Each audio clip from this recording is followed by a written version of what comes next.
Okay, I love it. Welcome to Champagne and Conversations. Thank you, Lynden for joining us today to talk to us about our financial future. Cheers to you, sir. Cheers to you, boss lady. Not today. I've been running crazy. So I couldn't wait to be able to sit down and have a sip of something and get some good information. So thank you for that. And that felt really good.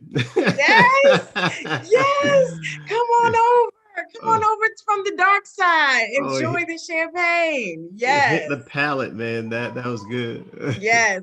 That's what it is designed to do. Be it middle of the day, end of the day. Enjoy the champagne. Yes. Come to the brighter side of life. Champagne. I gotta take me another sip. And listen, take all the sips you want. We got some good information that we know we'll get. We might get even a little bit more, guys, if he gets comfortable. So, yes, enjoy. Yes, awesome. Well, thank you for joining us. It's the end of the month. We are closing out Black History Month with Lynden guys. And if you don't know, he's friend to the show. He is our financial coach, and we have had him on before, and we have him on now to coach us into 2021. He brought us out of 2020, and we do appreciate that. We're excited to hear some of the great strategies that you have for building legacy. And as we're closing out the Black History Month, this was just all timely. So thank you, welcome, all of that great thing, all of those great things. Thanks for having me, man. I really love just having conversations with you. And I mean, this is just a great platform to do this and a great time to have that conversation as well. Yes. And I just love what you're doing, support what you're doing at the highest level. And man, I'm excited. I'm just excited. I love the energy and just the vibe. You give Yes, value, but you yes. enjoy what you're doing. Absolutely. Well, that's what it's all about. And we definitely want to add value to all of those that view our pages and look at our stories. And, we like to entertain, but we do want to give some information. And right now we're getting started in a new year. So things are crucial. Just to get into it right away is the tax season. We were kind of given the opportunity for it to stretch out a little bit because typically it's what, January? Correct. Yeah, so now we're into, you said it started like mid-February this year. Yeah, it started on the 12th of this month, so kind of pushed things back a little bit. Sure. But it was helpful for a lot of people just coming out of 2020, and a lot of people are still trying to get themselves out of that black hole of 2020. And the pandemic is not over yet, but people just needed a little bit of room, a little bit of breather. Plus, they prioritize the stimulus checks as well. So with that happening, they really had to just push it back several weeks. But now we are fully in the tax season right now. Fully in the tax season. And speaking of stimulus checks, we did receive one on well, I guess it was what, September, October in 2020. Correct. And then we just recently got another at the end of the year. So is that considered 2020 income? So these are not taxable when it comes to the stimulus checks, because again, it's stimulating the economy and really helping people to be able to do certain things that they wouldn't be able to do because Okay. of what 2020 was all about. And then obviously, with 2021 coming in, it's not like things magically change. So they're just stimulating the economy and really allowing people a little bit of leverage to be able to have some money to do a few things, maybe catch up on a couple of bills, pay off some small bills per se. But the way it's going to be reported is not reported like it's not reported as an income. You don't get a 1099, you don't get a W-2, you don't get any one of those forms. It's just the way the taxes is being filed for this year. There are parts within the tax filing process that is going to be asking if you receive the first economic impact recovery check and how much Okay. it was. And if you received the second one and how much that was, or you didn't receive any of them at all. And based on that, if you already received it, then it's just going to be tied into overall how your taxes is being calculated. And then if you haven't, obviously they're going to be able to send that out to you. So now Okay. this brings in an important point too, because Sure. for a lot of folks, what a lot of folks were able to do, they were able to go on the IRS website and check for their stimulus to see if it was paid out or it wasn't. And so they were able to do it right there and then, if nothing happened, to be able to go through the process so they can get the stimulus. That is no longer available on the IRS website. So Hmm. even for folks who don't typically file taxes, this year is a little bit different. They would still want to file this year so they can get to that part on the tax return, the tax filing process, where they'll be able to indicate that they did not receive the first or the second or neither of those, so it can be paid out to them. Okay. And now, has there been any change in rules, regulations for 2021 as it relates to personal tax returns? I mean, of course, a lot of people have their W-2s and they normally file that way with a few deductions, but being as though, people aren't working right now and such, was there any adjustments to that maybe someone should be aware of? From a personal perspective, not necessarily. There are Okay. some things in that package that is definitely good, and some changes when it comes to the business side. But from a personal perspective, is really just adding that part to the tax filing process where literally it's check boxes. Did you receive your first stimulus? Yes. What's the amount?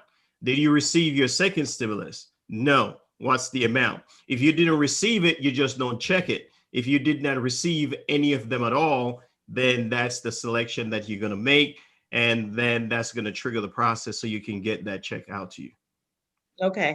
And so as it relates to business, and this is probably a broader question, so trust me, I'm not expecting you to go through the whole manual, but are there any new business tips that, someone filing, their LLC, not necessarily their S corps, because guys, that's a little bit more involved. But just as it relates to an LLC, is there anything new that maybe someone should pay attention to?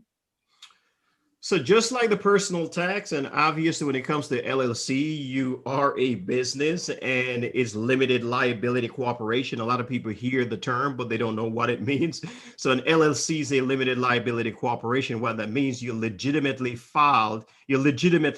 start a business with your state, and then in order for you to take advantage of that business entity, then you're going to get an EIN number from the IRS that allows you to take tax advantages, that allows you to file taxes for that business as well.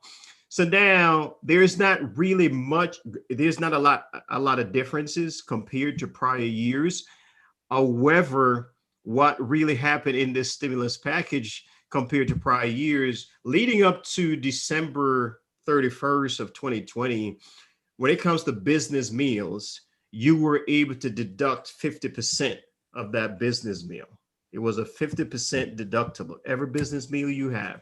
But from now on, going forward until it changes again, every business meals are 100% Oh, deductible. wow. Yes, Okay.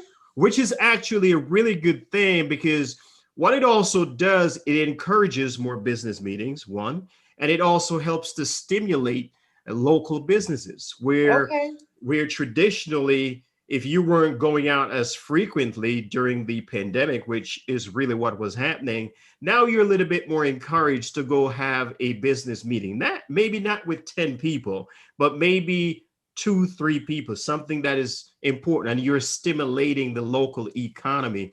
So Right. that is a big deal for a lot of entrepreneurs, a lot of small businesses, Sure. just business owners, and those who are going to be benefiting from being stimulated by that particular rule change that we're looking at right now. No, that's great because I usually have my meetings in the coffee shop. So maybe someone will have a meeting in the lunchroom.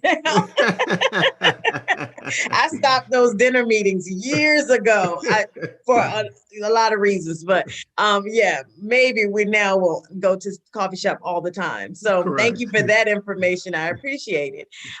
So now when we're talking about just kind of, going through the taxes, and then we're getting into our financial freedom, because that's actually, guys, what we're here to talk about today is we're going to leverage. We're going to figure out what we need to do to get on this path to a brighter future. So that if in fact this pandemic continues, whatever it may be, that we can prepare ourselves to not have to weather the storm like we did this last year. So with that, Lynden has a program that he is involved in, and he speaks highly of having an 800 score. And I know that we all know what credit is. We don't really need to touch on that. We've heard it over and over and over again, but I would like for you to share with us the importance of and the benefits of having an 800 score or something very close to that. Yeah, absolutely, man. That's important. And before I get into that, let me share a little bit of background with folks just so they get an idea as to who I am and Yeah. why this is important and how personal I take this as well. For me, I graduated from three colleges with three degrees on three full scholarships, not to impress anyone that is hearing me right now, but really to say this that I still graduated with a 524 credit score. And it was a very confusing reality for me. Why? Because no one taught me about credit. My parents weren't educated. In fact, my parents is not from the United States, and they didn't get the opportunity to pass maybe first grade. So the amount of education and literacy that they have was very limited. But just growing up from a position of lack and getting through college, it was in colleges, it was just a great opportunity.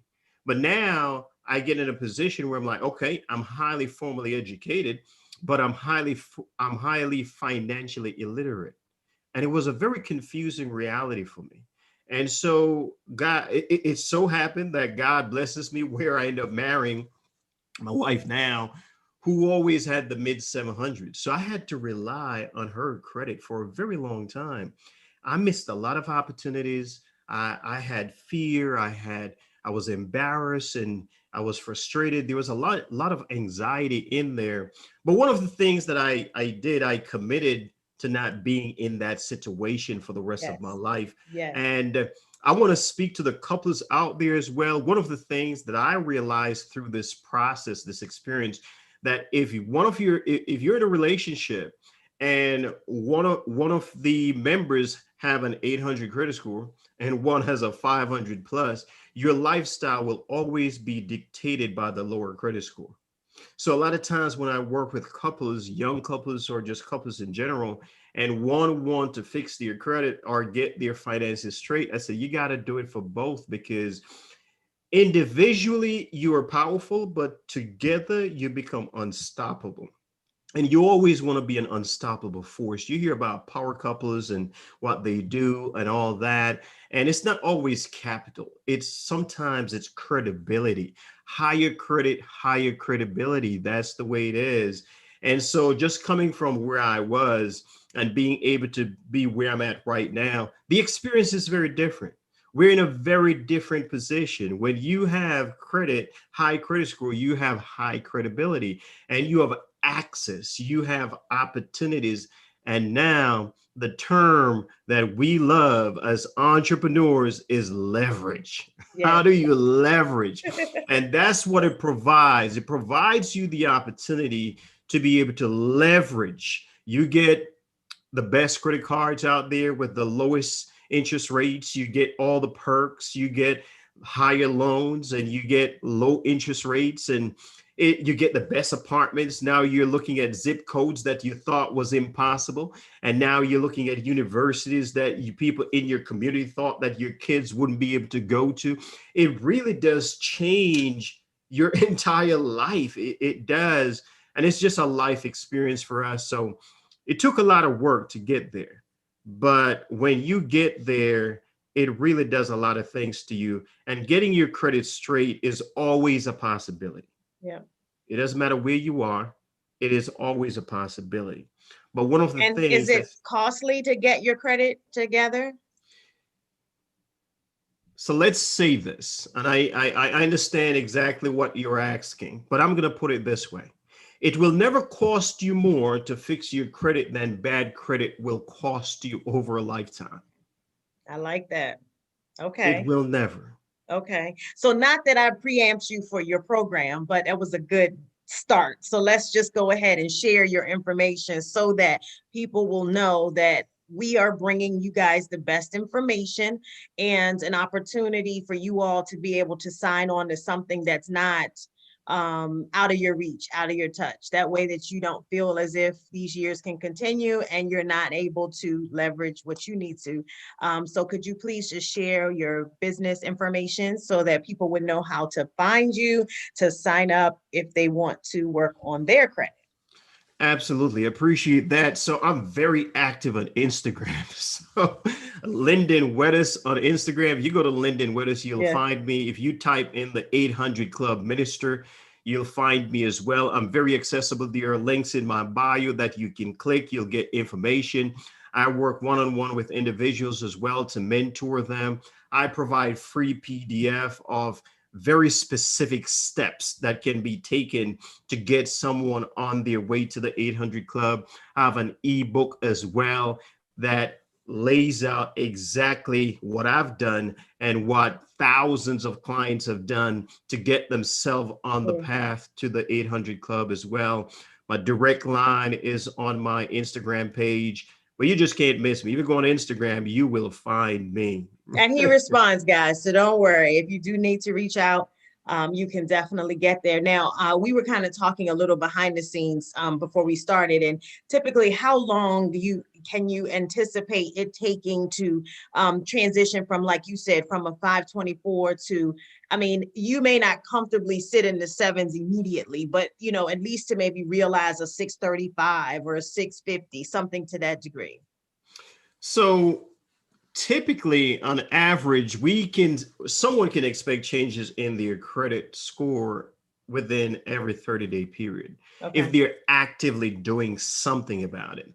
And for just great changes, maybe 100-point increase based on what they're doing, you could see that in 30 to 60 to 90 days. But what I recommend for individuals who are seriously trying to get their credit to where it needs to be, whether they're in Mhm. the 300s, the 400s, the 500s, and they're really trying to get up there, they got to they got to plan for a 6 months attack approach to really get there. A lot of folks think credit restoration is magic, but it's not. It's a real process that provides a real result, but it takes some real time and some real investment.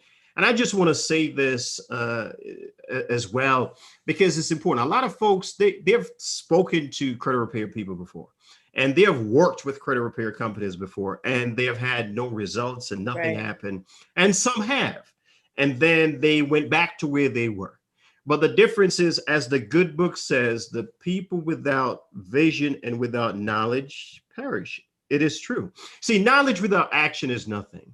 Knowledge that is being executed makes you extremely powerful. And so now it's not just about the numbers, it's financial literacy. My daughter is 7. I teach her about credit. She knows about credit.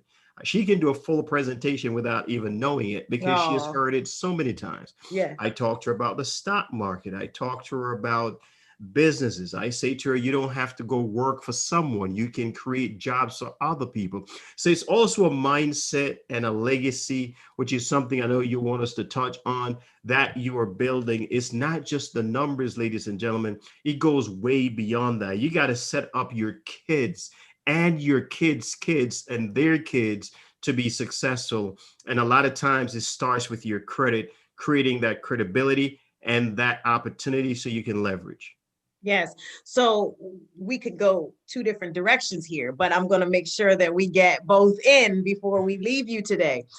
So just to touch on the business part of it, because once you get your personal credit to a number that is comfortable for you to leverage, business credit then becomes essential or not.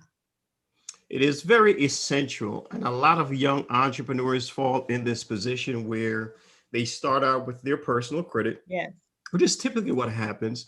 And as we know, most businesses, they don't see profits until 3 to 5 years, unless you're in an affiliated kind of business, or you're in maybe real estate, or you're in some kind of network marketing environment where you're really touching a large base of people in a short period of time. But outside of that is 3 to 5 years. And because of that, you got to keep investing in the business. So a lot of times, because of that, their personal credit got shot just building the business, and they never built their business credit. But you have to be intentional about building your business credit. And that's a subject we can have another discussion. We can leave for another time, just diving into the business credit. But you Okay. definitely want to separate both. So the things that you do on your personal credit does not affect your business credit. And the stuff that you do on the business side doesn't affect your personal credit. You separate them. When you do that, you're building wealth.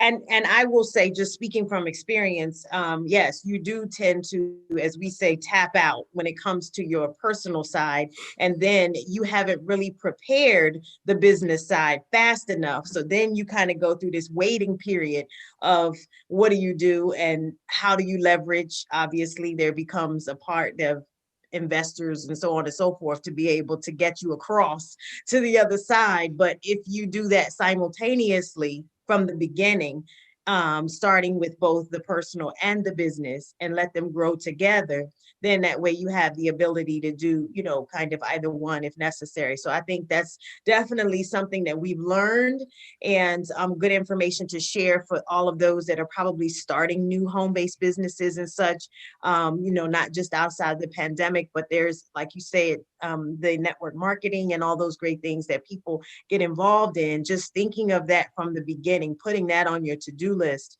to inquire. Now, do you guys handle or assist with business credit as well with building it? So, in terms of how we operate, our platform doesn't focus on the business side. We get the Okay. personal side. But what usually happens is that as you educate folks about their personal credit, their level of education and literacy increase on the business side as well. But obviously, when it comes to working with individuals that I mentor personally, if that is something that someone wants to do, work with me that closely, then that is something that they'll get as part of that package, exactly Okay. what they need to do to establish that as well. Is Dun and Bradstreet still the relevant source? Like, It is okay, relevant. So you okay, do that, you get a line of credit through your credit union or your bank, and having a telephone number as well attached to that, and obviously having a legitimate business and having the EIN number, and really just keeping things in order. You do that. That's really the foundation to getting your business credit started. Then, in addition to that, maybe a couple of vendors, depending on the kind of business that you're in, right. you start building. You're going to go over to Experian as well. Go over to Experian to get that set up. Where you're going to type in your company's name and pull up the information and get that activated. It is very different from going to in Experian to look at your personal Personal. credit. This is the I didn't business know side. that Experian did that for businesses, so I just learned something. Okay. Yes. Okay, awesome. So now, as we are talking about legacy, because yes, I do want to make sure that we get into that. Streamlining from your business, whatever that business may be, and obviously there's no limit or a specific business, but I'd like for you to give us the blueprint on what we would create in theory, in essence, to guide us to your children's children being able to benefit from your long term, from that of the business, whatever business it is, because I'm sure some people would say, well, I guess it depends on what business it is, on how you can create the legacy. But Correct. we're going to use the overall and say, it doesn't matter necessarily what business it is, but what Correct. tools do you need from that business to be able to create a blueprint for legacy? I love this question, and it's such a powerful question that you're asking right now. And you're right. There are certain principles that are just global. It really doesn't matter what you do. it just makes sense when it Yeah, comes to when you think about legacy. For a lot of us, we have the most people have the microwave mentality. That's just the way it is. If you can't see it happening, that is a problem. And you want it to happen in what, 5 minutes? If it's not absolutely. done in five Absolutely. minutes, there's a problem. So Yes. let's talk about legacy creation, because this is important. The first thing to understand is this: if you're always working for your money, then that's a problem. If you're not at a point where your money is generating money for you, then it's problematic. You see, financial literacy is understanding how to manage money and how to get money, how to make your money.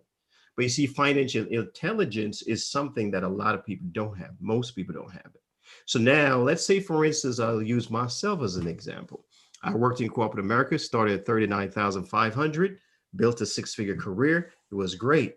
But during that time, I realized that they were putting away 10% of my six-figure income, regardless if I contribute or not. I said, wow, this is amazing. So I did 12%. So 12% plus the 10 is 22% that I'm putting away, just like that, Of your because income. of my income. But And you're putting it where for those folks that are not you're quite right. financially You brought me savvy? back. You're right. I'm putting They're that like, in put my, it where? you're put, In the shoebox? you're right. Not under the mattress, but this is in your 401k. So I was putting that in my 401k or my 403b, whatever terminology your business or company may use. So that's a total of 22%, but I'm only giving 12. The company is giving an additional 10. So Mhm. I did that for a long period of time. And so now when I stepped away from corporate America, that's where I saw the benefit. I'm like, whoa, this is amazing. So now here's the thing. For a lot of us, when it comes to financial intelligence, is you have to get to a point where you have residual income.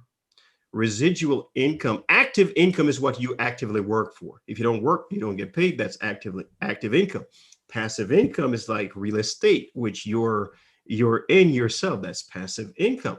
Residual income is if you rent that property and then each month it's paying for itself and it's bringing money to you. That's residual income. You do it once, you continue to get paid over and over again. So that's a part of it. What kind of income do you have? Do you have to work for every single dollar that you bring into your household?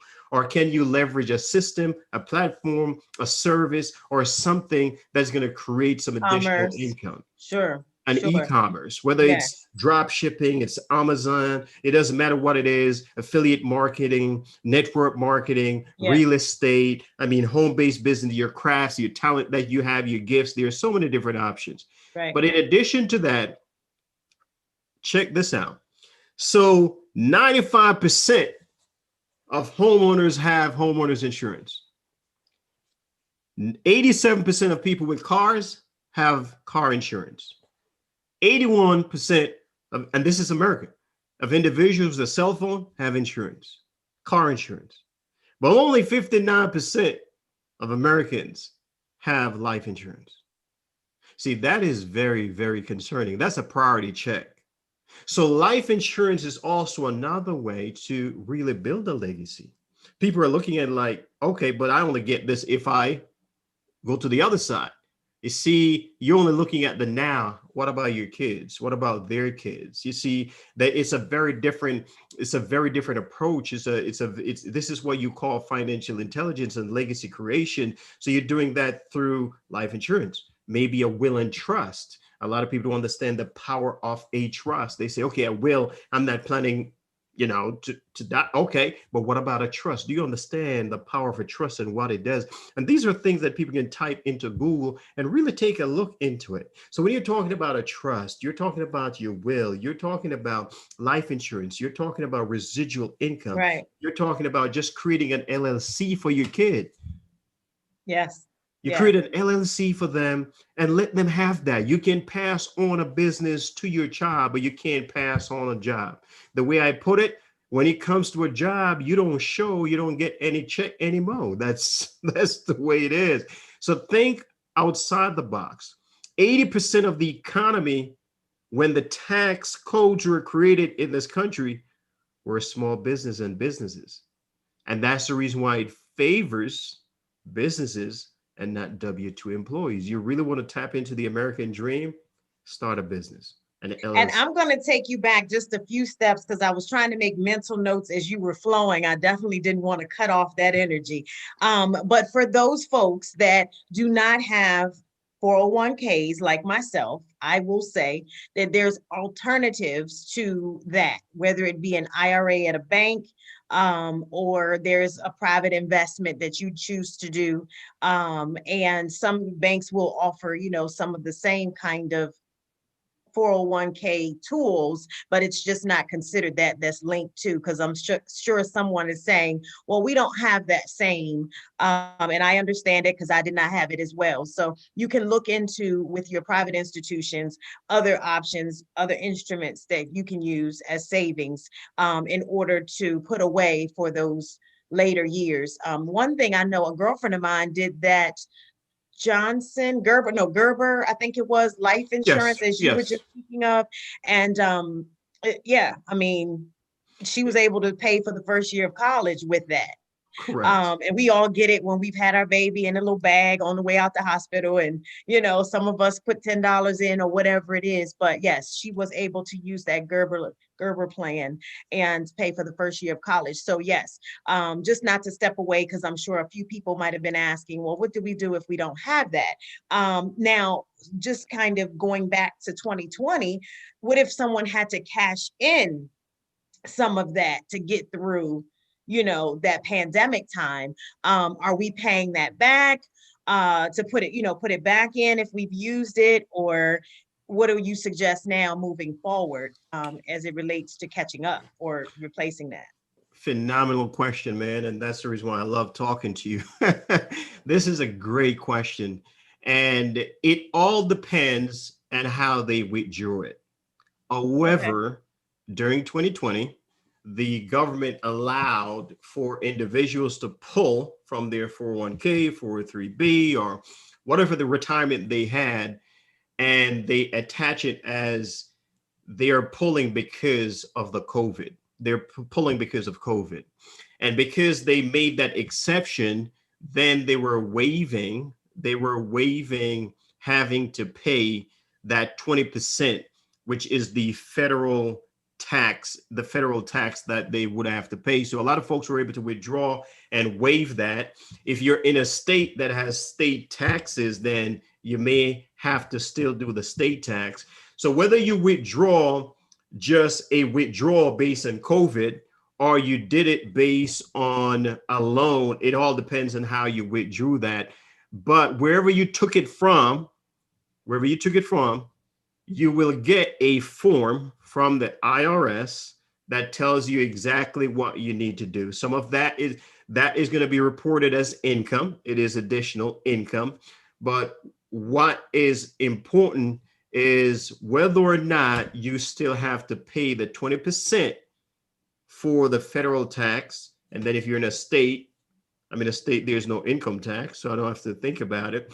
But if you're in a state where you have state income tax as well, then that is something that you may have to pay when it comes to when you file your taxes. But again, there are options out there. And you're in Florida, because I'm sure someone would say, well, where are you that you don't have to pay the state tax? I Is am that in Florida? Yes. Florida. Listen, we got to cover it all. You already know. I am in the state of Yes. Florida. Are we surprised, you all? No. So yes, so that I do appreciate you getting that information and just kind of clarifying what happens when, those folks would have had to take it out, because I'm certain someone had to do so. And just in my experience, once it's out, for the folks that I know, they just diversified. And what that means is they just decided to put it elsewhere. They didn't put it back into the 401k. They kept it out and found something a little bit more aggressive. Correct.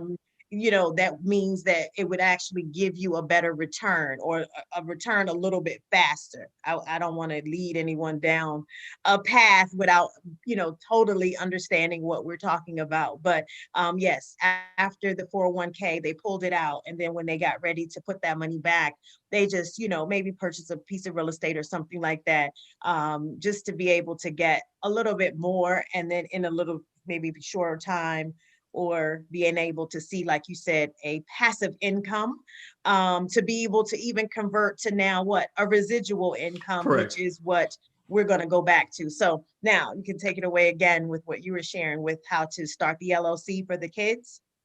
Yeah, so that is so important, man, because and this is what I would encourage a lot of folks to do. A lot of folks already got the first stimulus, some people didn't. Some folks already got the second stimulus, some still haven't. Mhm. So when you get this money, instead of just putting all of it to a bill or some bills or go buying some stuff because you knew you weren't able to buy stuff for your kid's birthday and stuff like that. And don't get me wrong, that's all cool. But you know what? I guarantee that your child will love you more if instead of spending $300 on a birthday party, they won't understand now, but eventually, and you start an LLC for them, and over the years, now you start generating and you Yep. start doing some stuff that's in their name. That's a real business. Yep. And there are tax advantages to that, where you could even hire your kids, and that's a $12,000 in deduction on your tax return as well. So there are ways to, I don't want to get into the complexities of it, but there are so many advantages and benefits to doing that. So start an LLC for your kid. It doesn't matter how young they are, and start having that conversation. Engage that conversation where you have talent, you have gifts, you can do this simple stuff. It doesn't have to be anything ridiculous. And how do you use that stimulus package, stimulus check? How do you use your tax return? Use it wisely. Maybe go in the stock market, maybe do a little bit of investment. You don't have to do anything ridiculous. $1,000 a month or $100 a month, it makes all the difference. It's compound success and compound interest. That's what it takes. You stash away in a business right now for your young 7-year-old, and imagine what's going to happen when they're 21 years old. It's going Yes. to be a game changer. And for those that are a little nervous, what would you say to those folks that say, I'm just going to hold on to my money because last year was very scary or, unpredictable, whatever? What would you share with them in terms of kind of lightening up to be able to get ready for, this year and on to legacy? Absolutely. So it comes down to a personal decision. We all know that. But here's also what is important. If you continue to doing the same thing over and over and over and over and over and expect different results, that is insanity. You're going to get the very same result. At some point, you got to step out. And here's what I mean by that. You see, God is in the business of throwing the ball in the end zone, not in your comfort zone. And see, if you're not in the Mm, end zone, the ball is still going to be thrown with your name on it. If you ain't down there, someone else is going to catch it. But if you're there, it doesn't matter how many people are down there, you're going to catch your own ball. You're going to catch your own blessing. You're going to catch your own legacy. You just can't do it in your comfort zone. So you have to make a decision. You got to 100% commit. Is it easy? No, but that's the reason why this is important, to engage conversations like this. People who have been there, people are currently building and going through the process. You can't just stay in your comfort zone and it's going to happen. You got to get out of your comfort zone. The that money was that is powerful. in the money that's in the bank, it's not doing enough for you. What does the bank do with your money?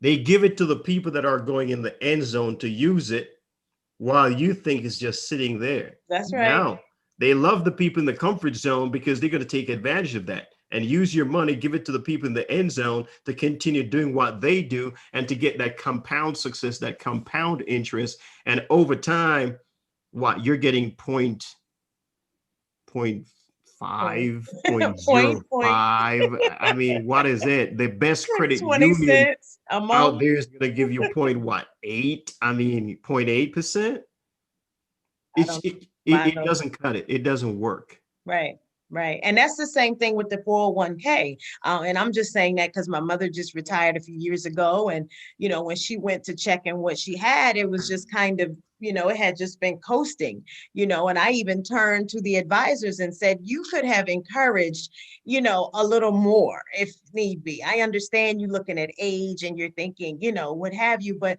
sometimes you have a little bit you want to just play with. I mean, of course, and maybe not like myself, I'm like high risk everywhere, but as it relates to some people, you can do like a little bit of a risk. Don't put yourself totally out there if you aren't prepared for that. But yeah, so I think that was awesome. The powerful statement was get in the end zone and out of your comfort zone.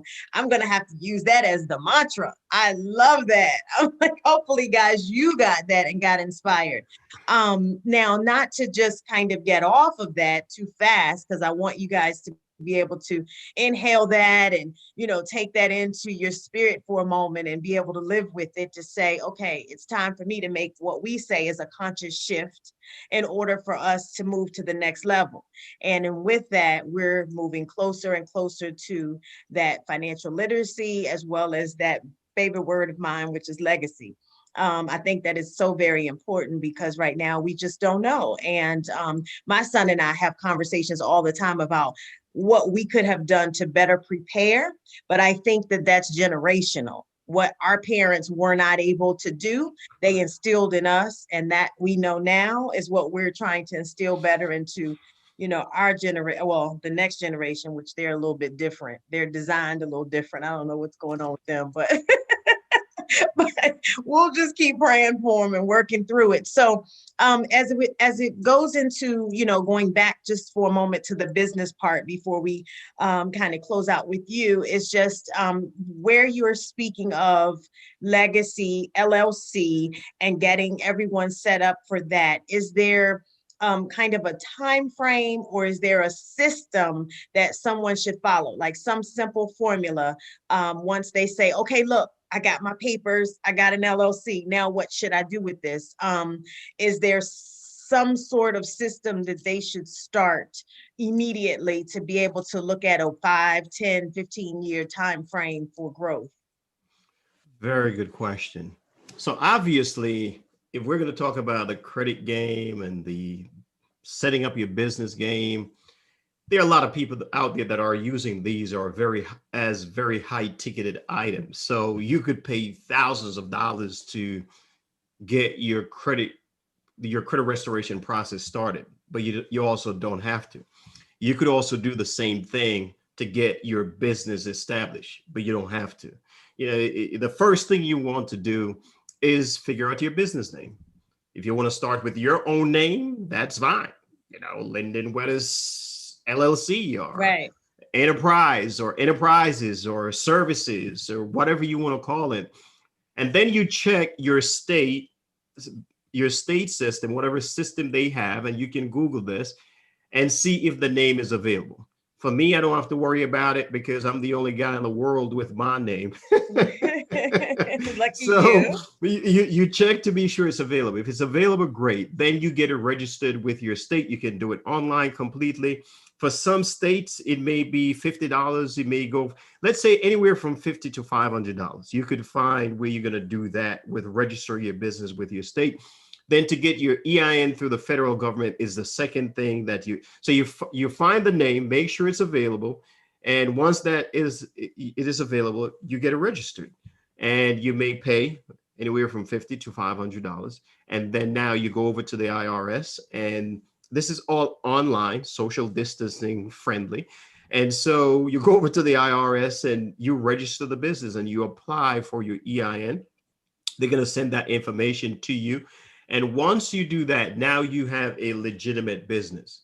So now that you have a legitimate business, now you start tapping into other entrepreneurs, see what they are doing, what they're saying. You already have a business, but now what do you do with it? Don't just let it sit there. Do something. What are you passionate about? What are you gifted at? You have gifts. Maybe you become an independent contractor for a company. And now, as an independent contractor for a company, instead of being paid W-2, you're 1099. I know I just introduced to a new subject. So I'll break that down real quick. So now you're an independent contractor and you can work for that company like Amazon, drop shipping, maybe the post office, whatever it is, Uber, or whatever it is, you can use your company's name. And so now, because you're using your company's name and you're using that EIN and you're a 1099, you're going to have access to all of these other 468 tax codes that you did not have prior. So let me just break this down real quick. As a W 2 employee, when you work, you have a set income, you're going to pay taxes. At the end of the year, if you didn't pay enough, you got to pay more. If you pay too much, then you're going to get back a little. That's W 2. With being a business owner or a 1099, which is an independent contractor, that's not the case. Now you can leverage. Now you have deductibles. You can write off stuff. You can write off the champagne for this business meeting. You can write No off more this coughing. microphone. You can write off the hairdo. You can.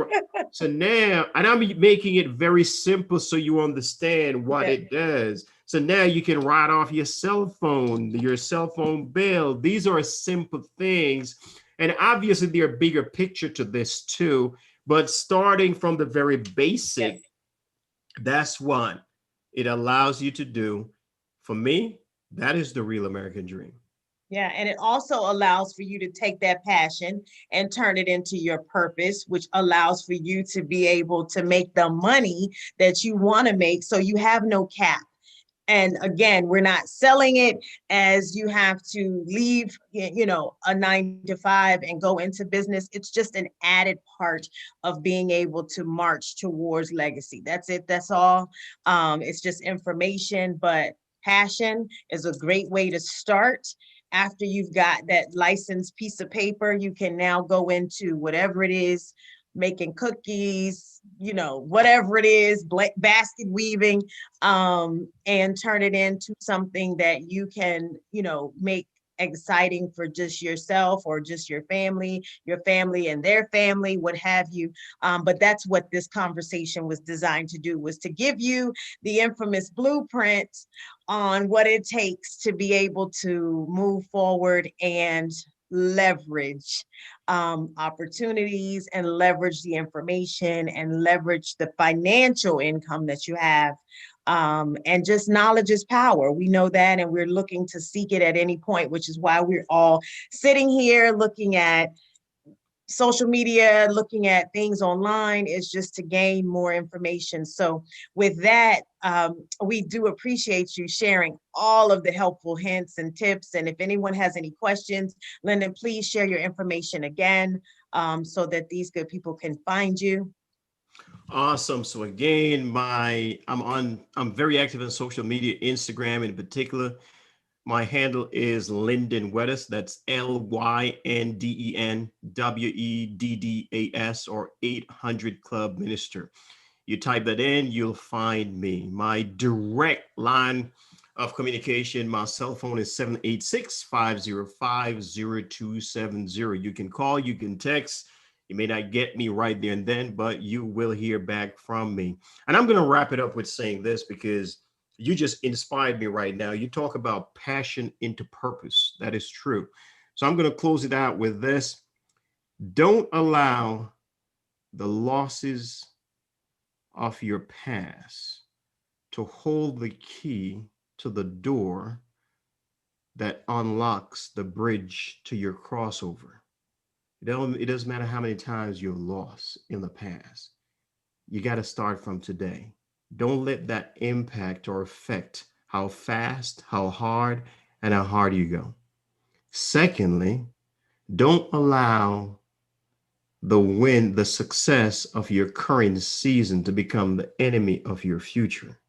So you may be successful right now, but understand there are different levels to success. You can always get better. Yes, that was for somebody today. Yes. And also, you can hear this great information. You have just started Clubhouse. Yes. So what is the room called that you have on Clubhouse? Fantastic. So we're going to roll this out officially next week. And I'm sure a lot of people are asking, what is Clubhouse? Are we going to a club? What is this? So Clubhouse is an online platform. It's like Snapchat, but it's audio. Once you're done with that conversation, it's gone. And unfortunately, it's only for Apple users. It's not Android friendly. So I'm sorry, guys. It's in the beta stage right now, but it's out there. It's Clubhouse, and so the room is going to be called Wealth Academy. So the Wealth Academy is what you can expect. We're going to talk about everything we talked about today and more. How regular people from Main Street can get to Wall Street. Oh, Main Street to Wall Street. Oh my gosh, you're dropping gems today. I need to write down all of this. I will forget. Well, guys, I hope that you have enjoyed what we've shared with you all today. Lynden Weddis is a wealth of information, a great source, a great tool, has now become friend to the show. So we appreciate you taking out a few moments to give us this information. Please reach out if you need to. And we thank you so much for joining Champagne and Conversation, sir. It's a pleasure, man. You are a real boss lady, man. I appreciate Oh, thank you you. just as a friend, and the sky, really, there's no limit. So thank you so Yes, much. You're doing thank you. phenomenal. Keep doing what you're doing. Thank you so much. Ladies and gentlemen, Lynden Wittes, Champagne and Conversations. Have a great evening. It's a blessing.